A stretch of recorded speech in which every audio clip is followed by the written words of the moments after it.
এই দেশে আমাদের পৃথিবীর নানা দেশ থেকেই মানুষজন আসে। দেখা গেছে যে বিভিন্ন ভিসা নিয়ে আসে এবং দেখা যায় যে তারা অনেক সময় নিজের অজান্তেই অনেক বড় অপরাধ করে ফেলে। তো এই দেশে বেশিরভাগ মানুষেরই ইচ্ছা থাকে যে একটা নির্দিষ্ট সময়ের পরে তারা এখানে যদি স্থায়ীভাবে বসবাস করতে চায় তাহলে তাদের কি কি শর্ত পূরণ করতে হয়। তো ইনডিফিনিট লিভ টু রিমেইন অ্যাপ্লিকেশনের অন্যতম একটা শর্ত হচ্ছে গুড ক্যারেক্টার।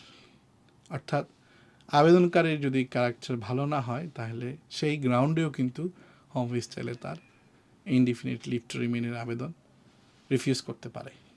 যেমন এমন যদি হয় যে উনি টাকা না দিয়েই রেলে ভ্রমণ করছেন এবং এটা অনেকবার কোর্ট পর্যন্ত গিয়েছে এবং দেখা গেছে যে প্রতি বছরই উনি 4-5 বার করে এরকম জরিমানার সম্মুখীন হয়েছেন, তখন কিন্তু হোম অফিস ধরবে যে এটা তার আসলে গুড ক্যারেক্টার না। যদি একবার হয় বা দুইবার হয় বা 10 ইয়ার্স ডিউরেশনে আপনার যদি কম সময়ের মধ্যে হয় সেটা হয়তো কনসিডার করা যেতে পারে। আবার দেখা গেছে যারা ড্রাইভিং করেন তারা যদি স্পিডিং করেন অর্থাৎ মোটর অফেন্স করেন সেটাও কিন্তু সিরিয়াস অপরাধ হিসাবে এই দেশে দেখা হয়। এবং যখন আপনারা আইএলআর করবেন তখন কিন্তু আপনাদেরকে এই বিষয়গুলো ডিক্লারেশন দিতে হবে যে আপনার নামে কোনো ক্রিমিনাল কনভিকশন আছে কি না, মোটরিং অফেন্স আছে কি না, ইভেন কোনো কশন আছে কি না। অর্থাৎ কশন হচ্ছে আপনি কোনো কিছু একটা করেছেন, অর্থাৎ হয়তো আপনি সাইকেল চালিয়ে যাচ্ছেন, আপনি রেড লাইট মানেন নাই, অথবা হয়তো আপনি একটু ডেঞ্জারাসভাবে সাইকেল চালিয়েছেন, তখন পুলিশ আপনাকে ডেকে একটি ওয়ার্নিং দিয়েছে, সেটাও কিন্তু আপনাকে উল্লেখ করতে হবে অ্যাপ্লিকেশনের সময়। আপনি যদি এগুলো ডিসক্লোজ না করেন তাহলে কিন্তু আপনার ভিসা বাতিল হওয়ার সম্ভাবনা রয়েছে। আরেকটা বিষয় হচ্ছে সেটা হচ্ছে যে অনেকেই আমরা বিভিন্ন সময় ক্রেডিট কার্ড থেকে লোন নিয়ে থাকি অথবা ক্রেডিটে বিভিন্ন ধরনের শপিং সাইট থেকে আমরা শপিং করে থাকি। তো যদি মনে করেন যে আপনি ক্রেডিট কার্ডের লোন নেওয়ার পরিশোধ না করেন, আপনি যদি বাসার অ্যাড্রেস চেঞ্জ করে ফেলেন, তাহলে আপনাকে কোথা থেকে পাবে? দেখেন, আপনাকে যদি নাও পায় তাহলে কিন্তু ক্রেডিট কোম্পানিগুলো আপনার বিরুদ্ধে মানি ক্লেম করতে পারে এবং আপনি যদি ওটা কন্টেস্ট না করেন তাহলে দেখা গেছে যে আপনার এগেনিস্টে কাউন্টি কোর্ট জাজমেন্ট রেজিস্টার হয়ে যাবে এবং এটা আপনার ক্রেডিট ফাইলে কিন্তু দেখাবে।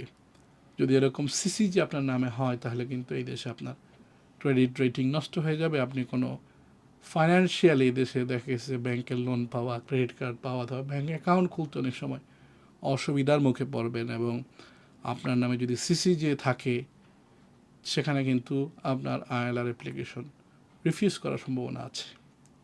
সুতরাং এই দেশে যে বিষয়গুলো রয়েছে, আইন কানুন, এগুলো অত্যন্ত সতর্কভাবে মেনে চলতে হবে। যদি মেনে না চলা হয় দেখা গেছে যে ছোট্ট একটি ভুলের জন্যে 10 বছর পরে অথবা 5 বছর পরে যখন আপনার আইএলআর সময় হচ্ছে তখন দেখা গেছে আপনার ভিসা রিফিউজ হয়ে যাচ্ছে, তখন কিন্তু আরও বেশি সমস্যায় আপনারা পড়তে পারেন। সেই জন্যে ছোটোখাটো বিষয় হোক, যে কোনো বিষয় হোক, এই দেশে আইনের প্রতি শ্রদ্ধাশীল থেকে আইন মেনে চলার জন্য আমি সবাইকে অনুরোধ করতে চাই। এবং আপনারা যদি কখনো কোনো কোর্ট থেকে লেটার পান, নোটিশ পান, সেগুলোকে ইগনোর না করে যত দ্রুত সম্ভব আপনারা আপনাদের নিকটস্থ আইনজীবীর সাথে আপনারা পরামর্শ করবেন। কারণ প্রত্যেকটি লেটারেরই একটি ডেডলাইন থাকে এবং সেই নির্দিষ্ট সময়ের মধ্যে যদি আপনি উত্তর না দিতে পারেন দেখা গেছে যে আপনি আরও বেশি সমস্যায় পড়তে পারেন। সুতরাং আপনারা যখনই কোনো অসুবিধার মধ্যে পড়বেন সাথে সাথেই বিচলিত না হয়ে আপনার নিকটস্থ বিজ্ঞ আইনজীবী অথবা যদি ট্যাক্স রিলেটেড কোনো সমস্যা হয় HMRC যদি আপনাকে লেটার দেয় তাহলে কোনো ভালো অ্যাকাউন্টেন্টের সাথে দেখা করে পরামর্শ নিয়ে আপনারা আপনাদের সমস্যাগুলো কিন্তু সহজেই সমাধান করতে পারবেন।